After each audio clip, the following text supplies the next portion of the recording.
What's up, guys? Welcome back to another episode of Mind Something. If you're new here, my name is Jake, and in today's video I propose the question, is it time to start buying GPUs?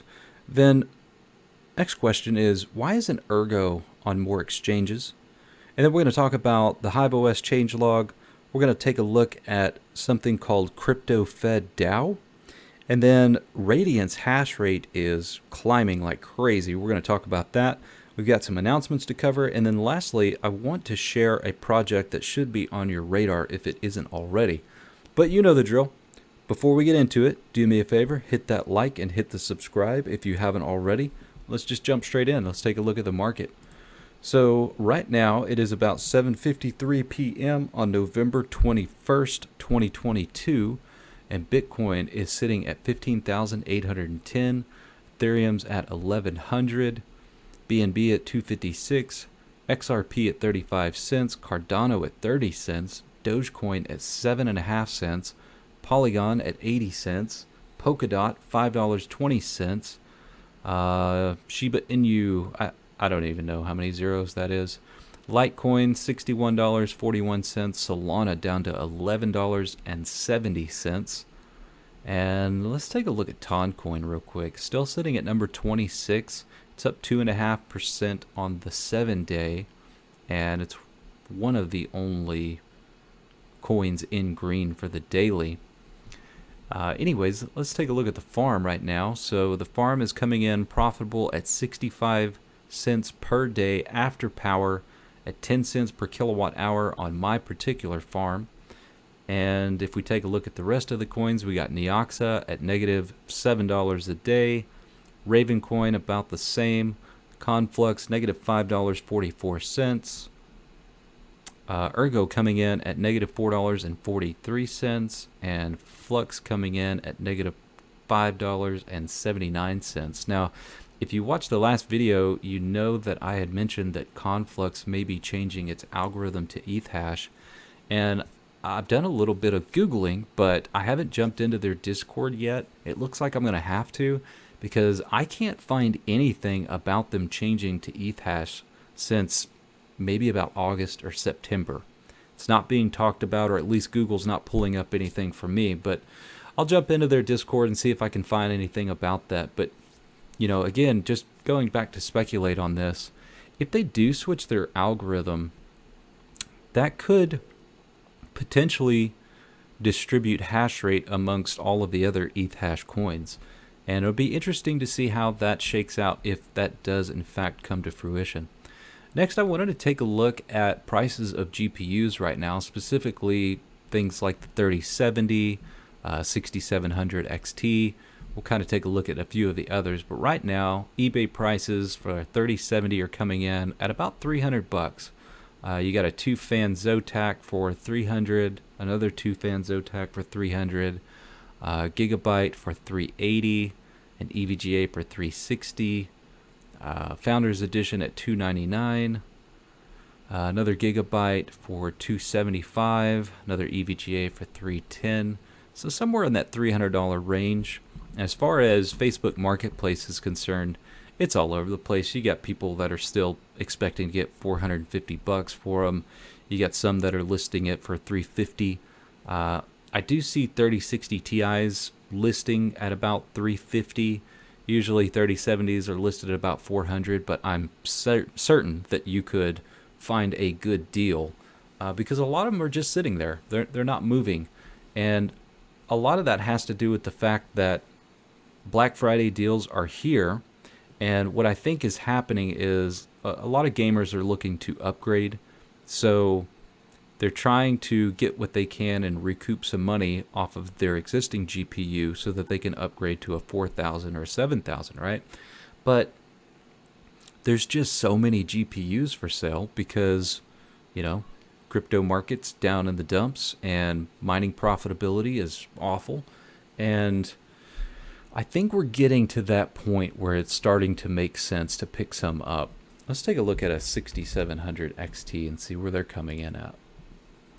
So 6700 XT, we got one for 260, 285, 250, 255, 233, 233, 290, 278, 250, So yeah, somewhere in that $250 to $300 range for a 6700 XT. It's not bad, especially if you watched the previous video where we were asking what's the most profitable, or excuse me, most efficient GPU for Caspa, and Kiwi crypto miners tests are showing that a 6700 XT is one of the most efficient GPUs for mining Caspa. Let's take a look at a 3080, see what they're coming in at. So 712, 660, 436. 58 minutes left. I might have to take a look at that. We got a Founders Edition for 500, MSI 485, an hour and 22 minutes left. 675, 530, 600. This one's broken.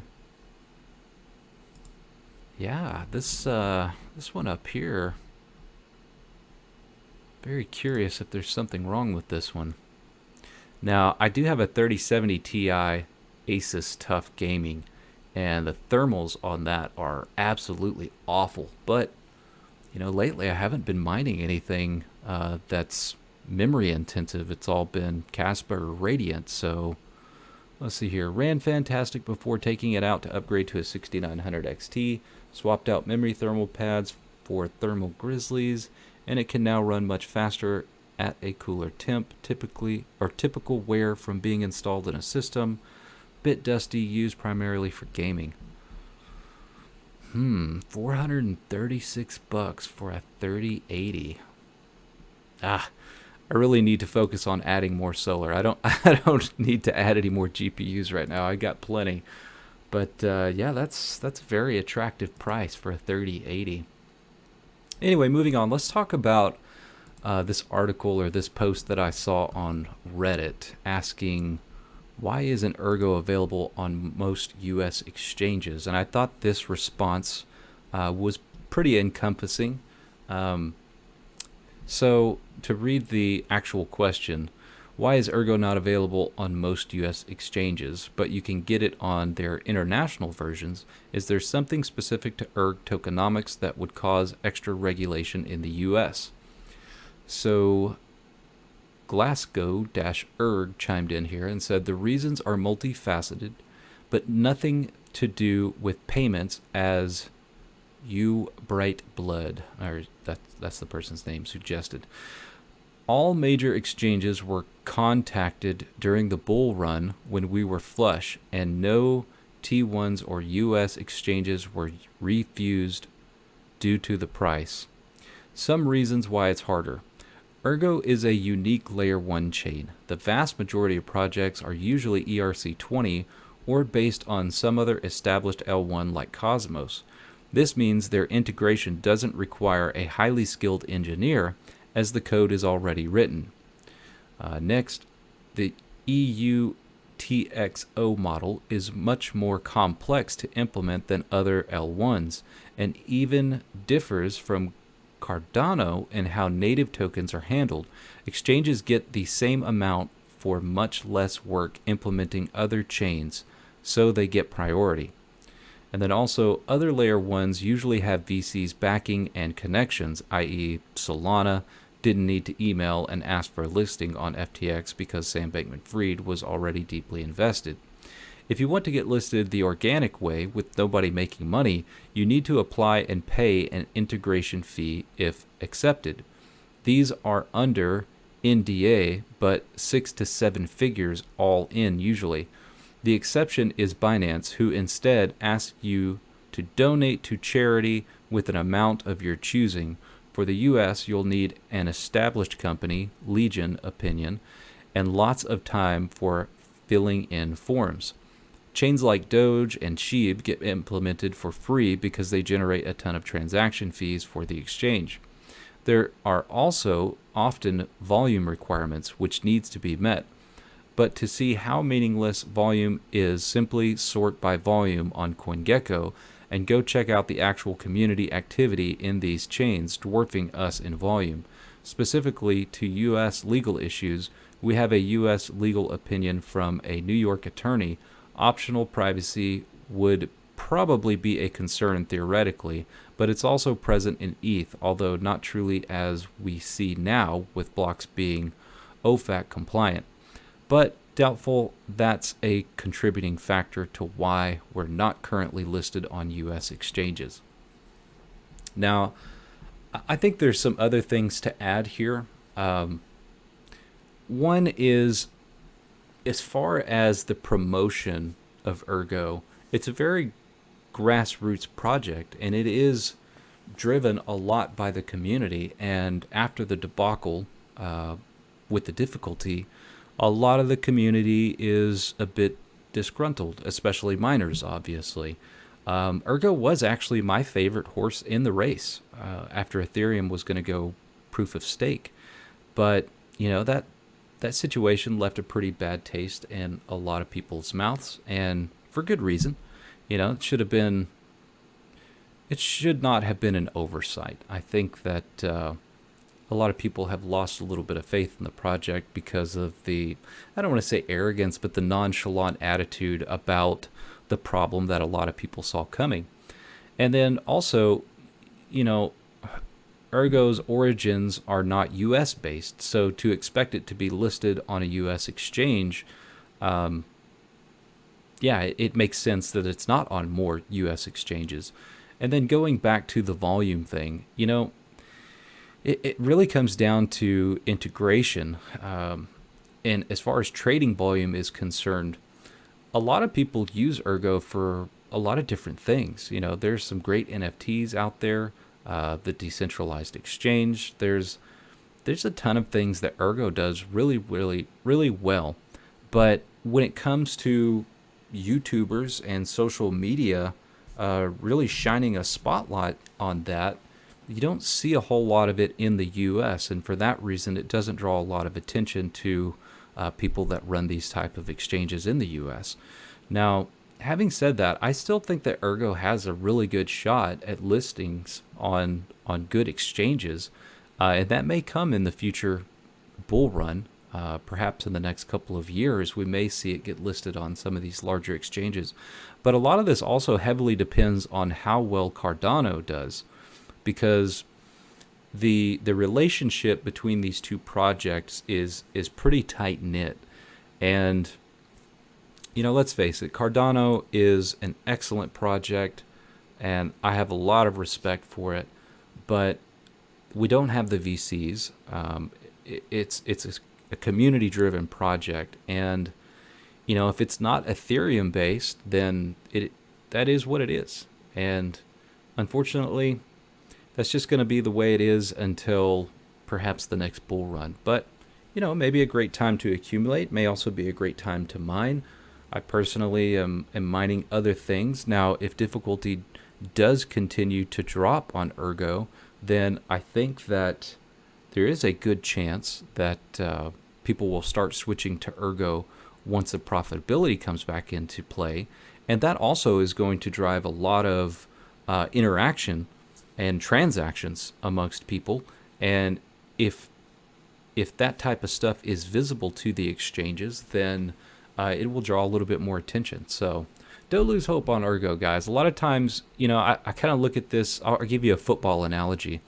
If I was betting on football and a team was 8-0 and the team that they were playing was, I don't know, let's say 4-4, there's a really good chance I would put my money on the team that's 4-4. And the reason that is because you got to play the odds, and there's a substantial chance that Ergo will pump at some point, and probably when you least expect it. So keep your ear to the ground.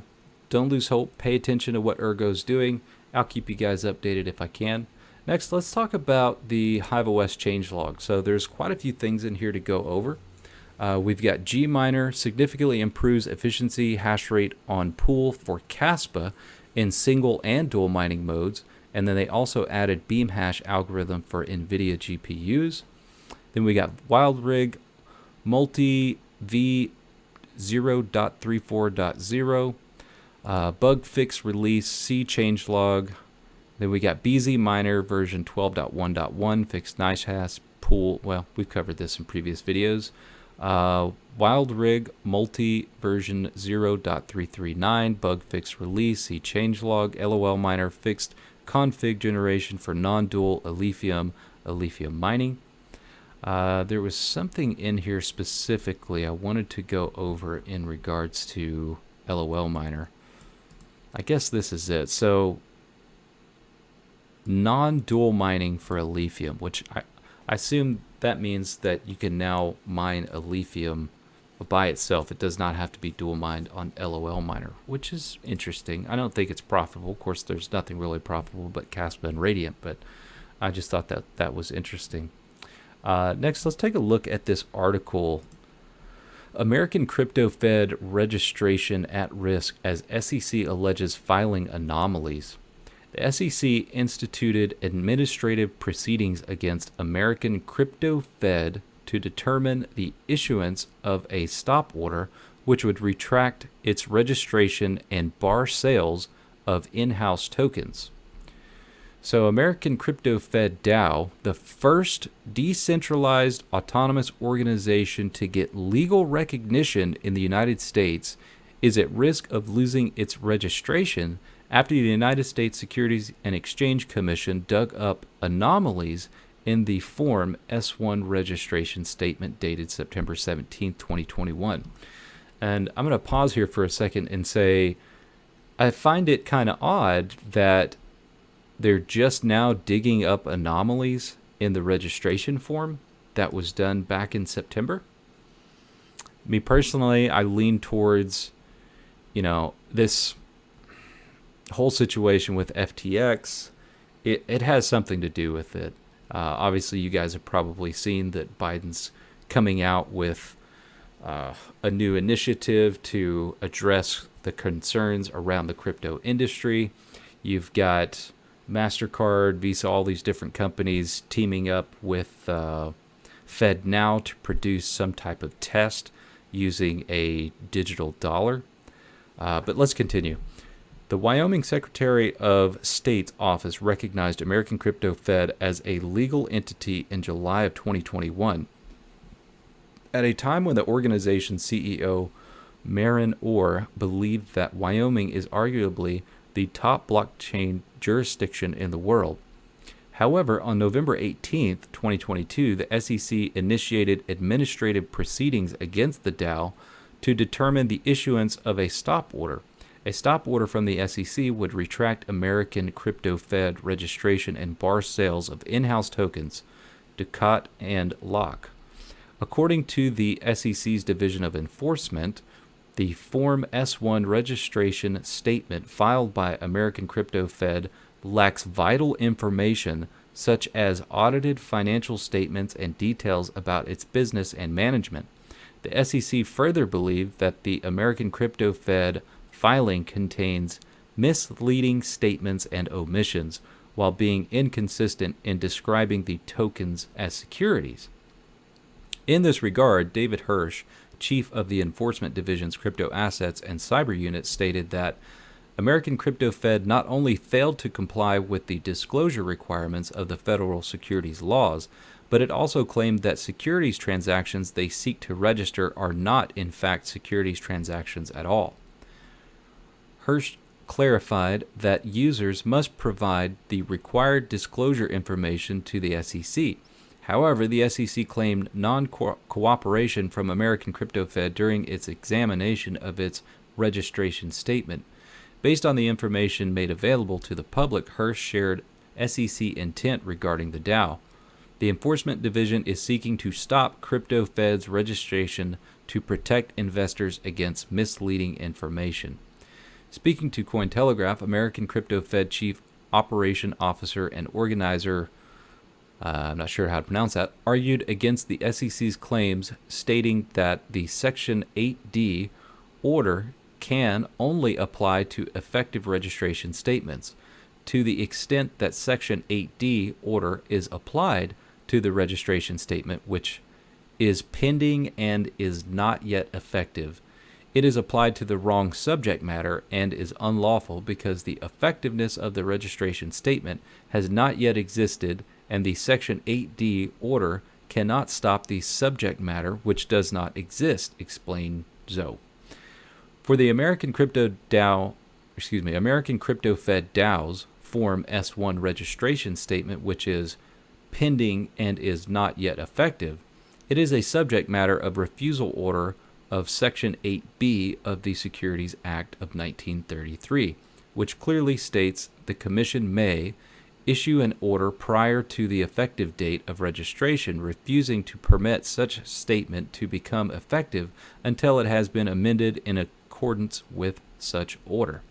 As a result, the American CryptoFed DAO's Form S1 is a subject matter of Section A and Section 8B of the Securities Act of 1933, according to Zoe. He added, the Section 8B of the Securities Act of 1933 allows the SEC to issue a refusal order to provide further clear guidance for American CryptoFed DAO to complete the Form S1 registration non-stop order.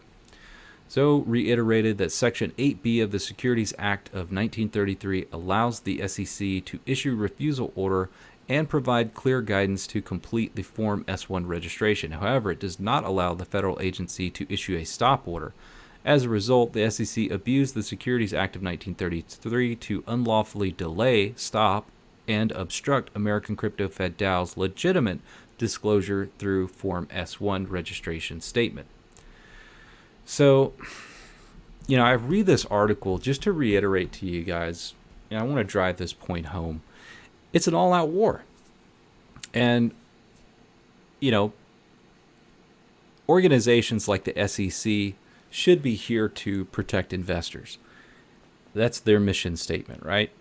But typically what we see now is an ex-Goldman Sachs employee heading the SEC, just bulldozing his way through, anybody that stands against him, stonewalling anybody that's asking the right questions, and doing crap like this to shut down any kind of competition, so to speak, for the banking industry. And that's why he's there, and he's doing a hell of a job. I'll give him that. It just amazes me that, A, we can't get this guy to sit in front of Congress, and then when we do, we can't get any clear answers out of him. He dances around the question, and nobody holds his feet to the flames at all. They just, continue to ask questions, get stonewalled, but I don't see anybody really drilling down on him. And it makes me think that the world is a stage. And I wouldn't be surprised in the least to discover that, everybody sitting up there taking a seat in Congress, the Senate, the House, any one of those people, they're all in the know. And we're not in the know, guys. And everybody up there is doing what they can to protect their little bag. And unfortunately, that means very, very bad things for me and you. But we'll continue to fight. At some point, millennials will take over. And this older boomer generation that is in charge now is going to be transferring all of that wealth. And if you ask any millennial now, would you rather buy crypto or gold? Even after this FTX debacle, I just don't see a lot of them, putting their money into gold. And things are changing, and it's going to continue to change, and eventually we'll be in a better place than we are now. Anyways, let's talk about Radiant's hash rate jumping up. So I noticed this earlier today. I'm not mining Radiant at the moment. My farm is mining to the contest winner's wallet address on Caspa, but I do watch the hash rate on Radiant, and I was very excited to see it drop down into the 20s, but that did not last very long. Look at this. At about, roughly 12:15, 1 o'clock, the hash rate jumps from 25 within about an hour all the way up to 36, which is like a 40% increase in hash rate within about an hour to 2 hours. And look at this, it's continuing to climb. We are up to roughly about 40 terahash right now. I am curious where profitability is coming in at. But, I cover Radiant all the time on this channel. The channel's growing. A lot of other people have caught wind of Radiant, and it is going to continue to increase. So I'm glad I was able to mine what I did. I think that the price will still continue to go up, and that's one thing to be said for Radiant. You know, with it not being on major exchanges, it's only on a couple of different exchanges. You know, the volume's not really there, but one thing that you're not seeing is a ton of selling. You know, everybody's scared right now because of the crypto market, but this is a fairly new project, and it's holding its own very, very well in comparison to the rest of the market. Now, if you look at something like Caspa is just continuing to climb. It's just pumping. I think it's up like, I don't know, over 2,000% for the year, which is just phenomenal. But I really like to see this coin holding its value. I hope to see some really good things in the bull market.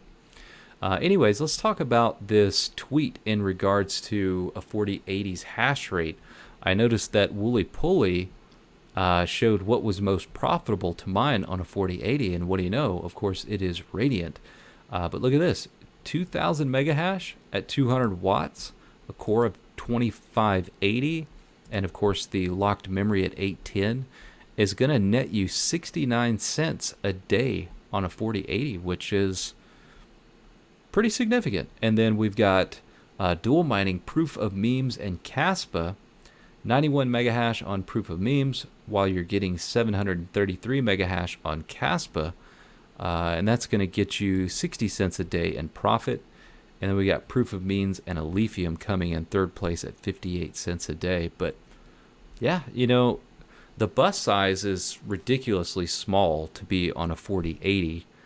In fact, it's smaller than what we had on a 3080. But when you look at the core size, it is pretty large. So these core intensive algorithms are going to do pretty well on the 4000 series. So I also wanted to go over some announcements. And guys, I'm sorry, this is turning into a long video, but just kind of bear with me. I wanted to help you guys try and figure out if you're looking at a good project or a bad project. And one of the ways that you can do that is if you go to the announcements page on Discord on any of these projects, let's say Dynex, Keymaker, IronFish, Labyrinth, Flux, Radiant, Caspa, all these different ones. One thing that you'll notice pretty quickly is if you're seeing apologies in the announcements, that's typically not a good sign. So let's go over some of the announcements here. So we're looking at Labyrinth. Let's go back to maybe about the beginning of November. Okay, we're happy to announce the beginning of Labyrinth project. Labyrinth Core will launch on the 6th of November. Then we got Labyrinth blockchain has officially started. Wallets are available on GitHub. For solo mining, refer to GitHub. NASA DAX exchange is a scam. They posted on Telegram that they listed us. Beware. Labyrinth Core version 0.1.1 is available at GitHub. This version of the wallet features important hard-coded blockchain parameters. For more experienced users among our community, a series of puzzle transactions will be released later today. These are the first 4 puzzles. We're looking at the Blockchain Explorer and notice that many users are still running Labyrinth Core 0.1.0. Please consider updating. Currently having issues with Namecheap. Website and Explorer may be unavailable for a short while. It seems Namecheap are the worst possible option for hosting. They suspended our account, which had funds in there, which uses their most expensive package for no apparent reason. If the issue is not solved within 24 hours, we would transfer everything to GoDaddy. And then here we go. Hello, we regret to inform you that your hosting account has been suspended due to involvement in fraudulent activity. The hosting service in question will be terminated in 30 calendar days after its suspension without any prior notice.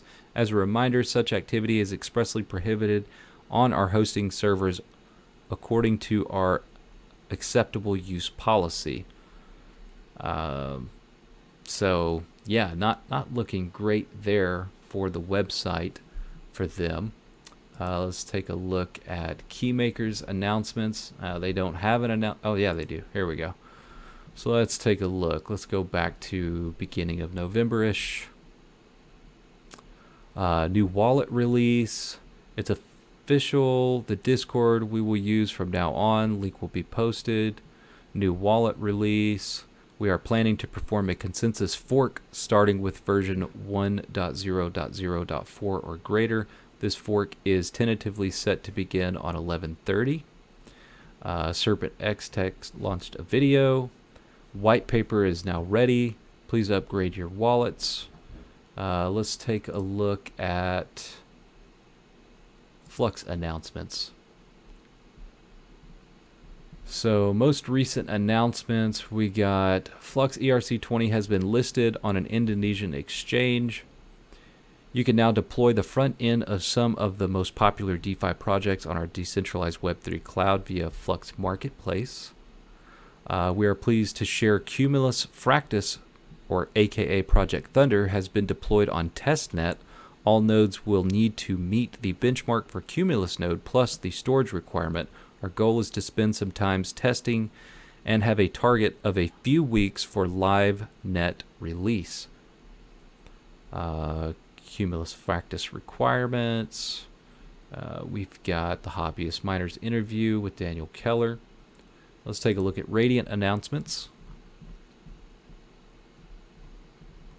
Man, Radiant has a lot of announcements. Okay, recently finished our logo brand contest. We are pleased to announce that after good reception in the Xbitron voting, we have surpassed second in votes by almost double. Today, we already have 2 pairs to trade in the market. Consensus updates at block height 62,000, which is estimated to be November 24th or a few days before. Let's see here. Major changes: added convenience OP codes for accessing references in all input-outputs, added OP states separator and related OP codes to segregate scripts and state, added singleton-like reference type, miscellaneous bug fixes, updated, I don't know how to pronounce that, to use photons. Hashrate distribution goes in the right direction. As we wait for Radiant Node 1.2.0 Zeus to reach consensus at block height 6200 or 62,000, keep your eyes on bounties, as you will see more bounties posted, and some are already waiting. This guy brings us Radiant Explorer that incorporates a panel to see the buy and sell orders in TextBit. Here's another announcement, is to let you know that we have ongoing community funding pool. The pool was established and organized by community helper, is it Deke? Previously, he had variety of bounties for several developments, and they are available for grabs. Purpose of this pool is to raise donations in RXD for further work on very important development for our project, or Radiant Script. And already donated 3.3 million of the 5 million for development. We are almost there. In about 5 days, Radiant will be updated to version 1.2.0, and it's very important to update your nodes. That's the end of that. Let's take a look at Caspa's announcements. This was a big one. After 4 long months, we are thrilled to finally unveil the initial benchmarks for Caspa on Rust. There is still a long way to go, but they seem to go beyond our expectations. The TLDR is that 30 blocks per second has never seemed more within reach. That's freaking awesome. Let's see here. Hi there, Caspians. Today, I'm glad to invite you to yet another mining pool that supports Caspa from now on. It's K1 Pool. And for those who notice that we've suddenly become 3,000 fewer members, this is a result of a mistake by one of our moderators who clicked the prune button. Oh no, that's bad. Okay, anyway, moving on. For those of you who weren't aware, we ran a Caspa hash rate giveaway, and right now we are mining to, I believe it was Crazy Devil's wallet right now, and he is getting roughly about 1,100 Caspa per day. So congratulations to him. We'll be switching off of his at about 11:30 a.m. tomorrow. And then last, for those of you guys who stuck around for the very end, it was worth the wait. There is a new project that I want you guys to take a look at, and that is IronFish. Somebody asked me in the comments if I had looked into this. I know Son of a Tech's been talking about it for a while. I personally haven't looked at it yet until this evening, and I just kind of wanted to show you what I found. So let's go ahead and jump in here. So the privacy platform for Web3. Empowering users to choose privacy, we're putting back the power of choice into the hands of users. Whether you want to keep your information public or private, that should be your choice on any chain. We're going to take a look at the white paper here in a second. We're making privacy universal. We're building a new layer 1 blockchain to become the universal privacy layer for all Web3 using zero knowledge proofs and the highest industry standards for encryption. We enable users to have fully private transactions, a true SSL layer for blockchain. Borderless, decentralized, and built for everyone. Privacy should be a right. Regulatory compliance built in. Privacy and compliance don't have to be at odds. Every IronFish account comes with a set of view keys allowing an exchange or financial organization to provide a full audit of the accounts they manage and comply with all their AML obligations. That's interesting. I don't know how you can do both at the same time. Seems a bit odd. Anyway, so let's take a look at the white paper introduction. So IronFish is a decentralized proof-of-work-based, censorship-resistant, and publicly accessible blockchain project. It is designed to support strong privacy guarantees on every transaction, similarly to how the invention of SSL TLS layer in the 90s paved the way to e-commerce and benefited countless industries. We believe that privacy is a fundamental requirement to protect the users and expand the use of cryptocurrency. We have designed IronFish to be a new cryptocurrency from the ground up to enable easy-to-use, fully private payments by closely following the sapling protocol. Every account is equipped with a view key to grant its holder read-only permission from the details of that account. With this protocol, we are challenging previous patterns of full node usability. The IronFish network is layer support WebRTC with WebSockets, making it trivial for all users to make a true P2P connection with no other setup requirements. Our first IronFish implementation is built such that it can be extended to run a full node directly in the browser in the future iterations. And our focus is to lower the barrier to entry so that any person with a computer feels comfortable enough to run a full node. Interesting. So I will leave a link to this for you guys down in the description, but you've got networking, storage, mining, account creation, transaction creation, and verification consensus. I'm interested in what mining says. So far we've gone over the structure of the IronFish blockchain. This section will focus on how the IronFish blockchain is expanded with new blocks. Note that we use terms like nodes and peers interchangeability. A node in IronFish is always a peer. A few other quick definitions. Well, we know what mining is. Miners, new block. Block creation determined by block body, setting the difficulty and target. Include the miner reward based on the coin emission schedule. Construct the blocked header. What I really want to know is what are the tokenomics here. Let's see if we can find anything. So block reward and total supply for the first year after launch would be year 0, 42 million. Year 0 to 1, block rewards at 20, total supply at 52 million. Year 1 to 2, 19 on the block rewards, 62 million. Year 2 to 3, 18 on the block rewards, 72 million total supply. Here you can see the emission schedule.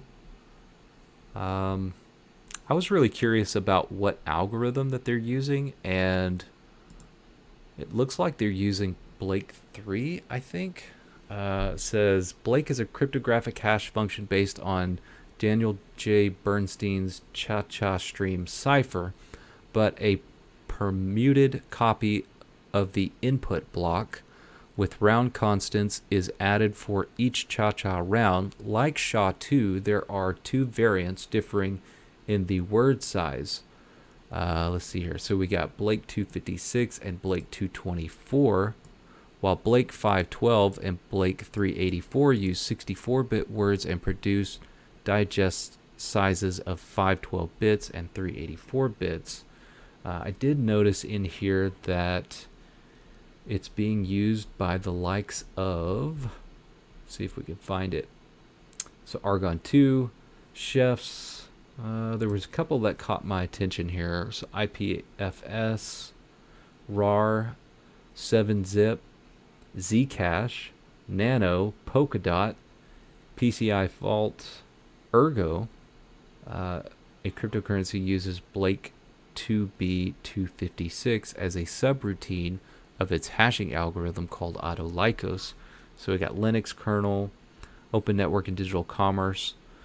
So yeah, it looks like a pretty solid algorithm. I don't know a whole lot about it. I'll continue to investigate, but for those of you guys who are unaware of IronFish, if Son of a Tech is looking at it, then it may be something that should garner your interest as well. And I'm going to continue to investigate, and I will share the other things as I find them.